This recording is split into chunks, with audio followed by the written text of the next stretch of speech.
đỏ máu rất là miền tây tây pra miền tây tây tay tây chạ còn nó tức thông tính áo đó à ôi ôi cái mở cái này à cái đi không à một ai không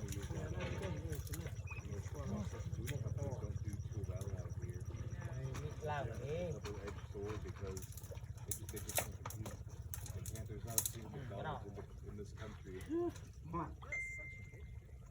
That is a good thing.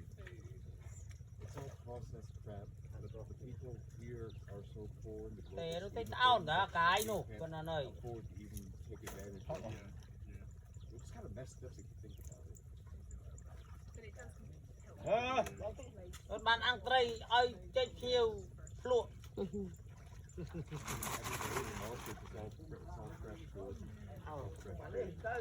ông đi chọc mùi nói chân này ăn rõ không mình chặt họ đừng bao không chặt sạch họ quá là nó bao anh họ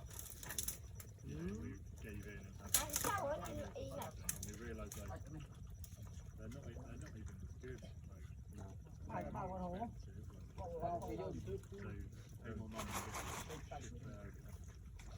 chân ba cơ Something you made fresh, you know they get it out the damn freezer and put it in there. You think it'd be like, it's not even quicker or tây mình bơ tây knock you out. mấy cân ba hai tí bao nhiêu rồi đó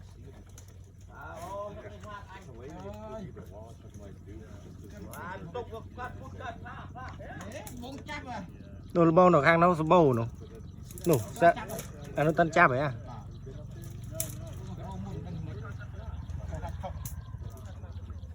bầu ngon nơi rồi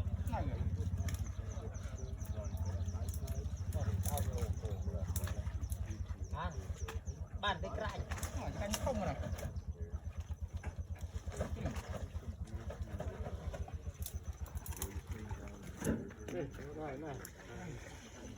cái này cái tủ đã là khi họ họ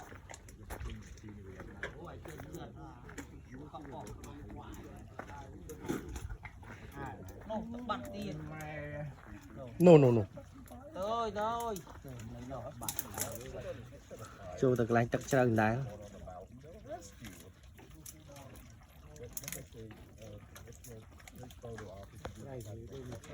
từ bằng về ráng không bà tục nông cáo bà về này chặt từ nông rau về bà buồn màu điện nó lấy dù để con hai là tầm ban pi màu là nhầm ngày nay đến thu ban gái bao bì Americ máu phía đông chỉ lúc nhầm và chỉ lúc nhầm đó nhầm đa thọt rụp nhỉ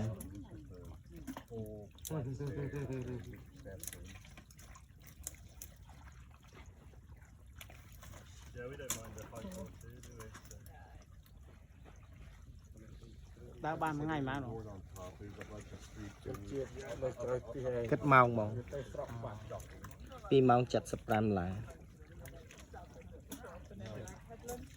pi nè You're blessed if you have a jet motor out there. That's a whole other story. Yeah, we did bring our captain here with us. Like I said, the only thing I brought over here was all my camping equipment and stuff that I came over here. I'm not pissed that I didn't nhưng have bây a giờ half fire. thay quá Yeah. đây chiều đẹp quá này It's funny you say camping gear. đây một cái này nó một hai đó qua Adam Pla này Pla rồi là dùng lấy dùng con này cái ham là dùng đi dạy cứ thấy chân đủ thao tận mình chọc trăm bong nước bong được cái ban tray mùi nó buốt độc thế này ban tray mùi ban thọt cái canh cũng là thầm mà nó chết mất lâu rồi bọn này canh thầm đâm mấy canh như này đồ sọ trâu rồi đây xong đây được này すごいわ。Trai mùi glas lít. Trai mùi glas lít.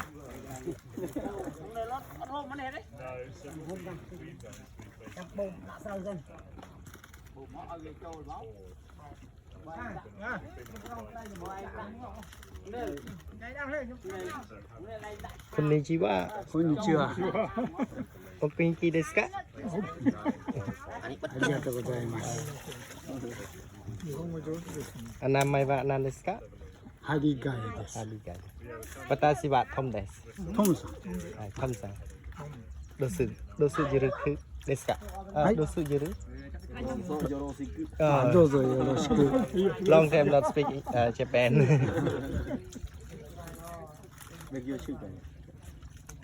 すごいですね。これは要するに水を抜いたんだ。